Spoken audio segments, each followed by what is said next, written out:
At Bayfield Naval Training Base, the recruits only knew her as Ma'am or Doc. Lieutenant Commander Anna Hayes kept to herself, moved quickly, and spoke only when it was necessary. She treated cuts, stitched wounds, checked vitals, and walked away. No one questioned who she was before she arrived 7 weeks ago. To them, she was just the base medic assigned to Class 312, nothing more. She wasn't loud, she wasn't chatty, she didn't stand out. She was invisible. Anna was 5'7" with dark brown hair always tied in a perfect bun and sharp eyes that seemed to notice everything. Her steps were steady, her uniform spotless, her voice calm. The SEAL candidates respected her professionalism but never thought twice about her. "Doc just fixes us up so we can keep training," one of them, Ethan, told a teammate. That's it. Even the senior instructor, Chief Frank, barely gave her more than a nod in the mornings. Anna arrived early, checked medical files, stood at the edge of training fields, and patched up whoever came limping off the course. Her life seemed simple, predictable, almost boring. The truth was anything but boring. It was the 8th week of training. The class was exhausted from long days of running drills, weapons training, swimming, obstacle courses, and hours of physical punishment under the sun. Anna was at her usual post, a small medical station off to the side of the training hall. That morning, the recruits were preparing for close-quarters battle training, one of the most intense phases in SEAL training. The room smelled of sweat, gun oil, and tension. Anna quietly checked her supplies, as she always did. She never smiled, she never joined in the small talk. Then, everything changed. A stranger walked in, tall, confident, wearing a Navy flight suit. His presence drew attention. The instructors straightened up. The recruits whispered. The man scanned the room until his eyes locked on Anna. He froze. His professional expression shifted into shock, then respect. Without a word, he snapped to full military attention. And then, loudly enough for the entire room to hear, he said one word: Nightingale. The room went silent. The recruits glanced at each other. Nightingale?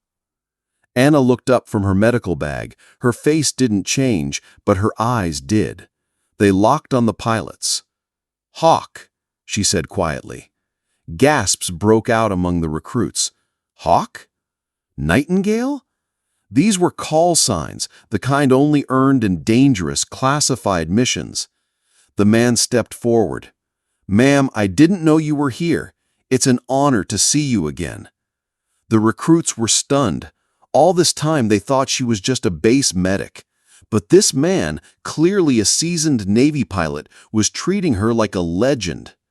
Ethan Cole whispered to his friend, "What the hell is going on?" Chief Miller raised an eyebrow. Even he looked surprised. Anna didn't answer any questions. She just went back to her work, as if nothing had happened. But the room was no longer the same. From that moment, the recruits couldn't stop wondering, who exactly was Anna Hayes?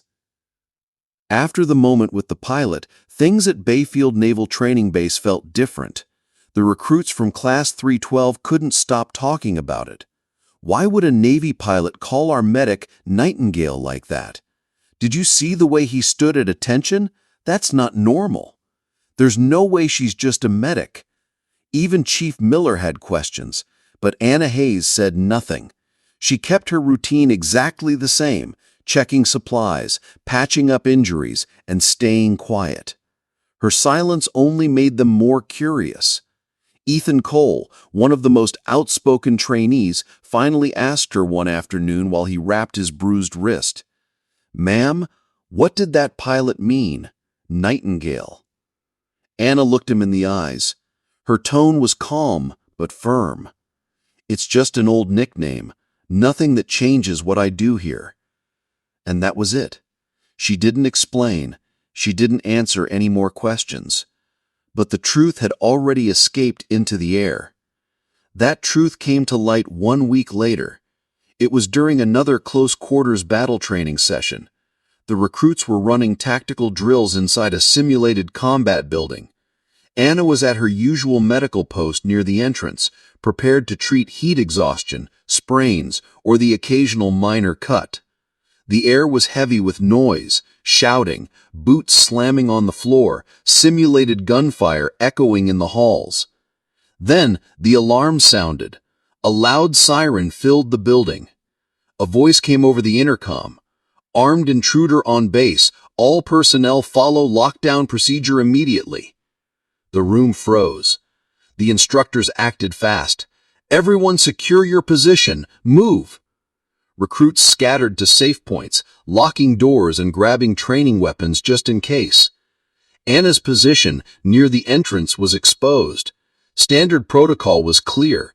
Medical personnel were to find cover and stay put until security forces arrived. But Anna didn't move toward cover. She moved toward the sound of the disturbance. "Ma'am," Ethan called from behind a barricade, "you're supposed to stay here."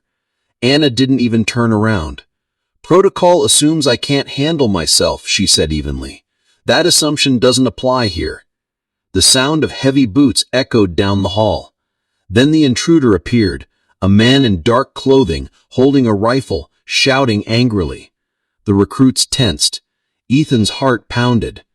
Anna kept walking forward, calm, steady, controlled. Her voice was sharp, commanding. "Sir, put down the weapon and surrender, now." The intruder turned, pointing the rifle at her. "Stay back, I'm not here to play games." But Anna didn't flinch. In less than 10 seconds, it was over. She moved with lightning speed, sidestepping, striking, grabbing the rifle, and taking control of the man. In one smooth motion, she disarmed him, knocked him to the ground, and pinned him. Her movements weren't random. They were precise, professional, deadly. The recruits could only stare. Even Chief Miller stood frozen. Anna secured the weapon, checked the intruder for injuries, and spoke calmly into her radio. "Intruder neutralized, weapon secured, no injuries to personnel. Security can take custody." She stood up, adjusted her uniform, and walked back to her station like nothing had happened. Ethan's jaw dropped. "Who are you?" he whispered. No one had an answer. The base was never the same after that day.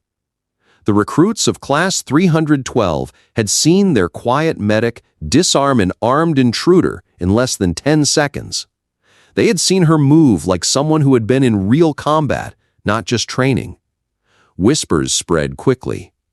Where did she learn that? She moved like a seal. No, faster. I think that pilot was right. She's more than just a medic. Chief Miller didn't waste time. The next day, he called Anna into his office. "Lieutenant Hayes," he said, leaning back in his chair, "I think we both know there's more to you than a medical degree." Anna was silent for a moment. Then she sighed. "My career has different chapters, Chief. Some of them aren't in my official file here." Miller raised an eyebrow. "I don't need details. I just saw what you did, and I think the recruits need that knowledge. You've been in situations they can't even imagine." Anna looked at him steadily. "If I share my experience, it stays focused on training. No stories for glory, just lessons that keep them alive." Miller nodded. "Deal." And just like that, her role began to change. She was no longer just the quiet medic at the edge of the field. She started leading special training sessions. These weren't ordinary drills. She taught them how to treat injuries under fire, how to keep moving when they were wounded, how to make split-second decisions that could save a teammate's life. Ethan Cole, who had once thought she was just the medic, began watching her closely in every session. "Ma'am," he said one day after training, "you make it look easy." Anna gave him a rare smile. "It's not, but it gets easier if you practice until it's part of you." Mark "Hawk" Dalton, the pilot who had exposed her call sign, also returned for some sessions. His helicopter scenarios were added to her rescue drills. Together, they ran training missions that felt more like real combat than any simulation the recruits had experienced. Under Anna's guidance, Class 312 became sharper. They learned to think fast, move smart, and never separate medical care from tactical awareness. Weeks later, when the class graduated, Chief Miller spoke to the new SEALs. "You learned more than you know from Lieutenant Hayes," he said. "What she gave you will save lives. Maybe yours, maybe your teammates. Remember her lessons." Anna didn't stay at Bayfield forever. Like all officers, she moved to another assignment. But her methods stayed. The drills she created became part of the training for every class that followed. Her name became part of the base's quiet legend. New recruits would hear whispers about a medic who once walked into danger without hesitation, a woman with the call sign Nightingale who had rescued more people than anyone could count. And though she never told her full story, the lesson she left behind was clear. The most extraordinary people are often the ones who don't talk about what they've done. At Bayfield, the recruits never looked at a medic the same way again.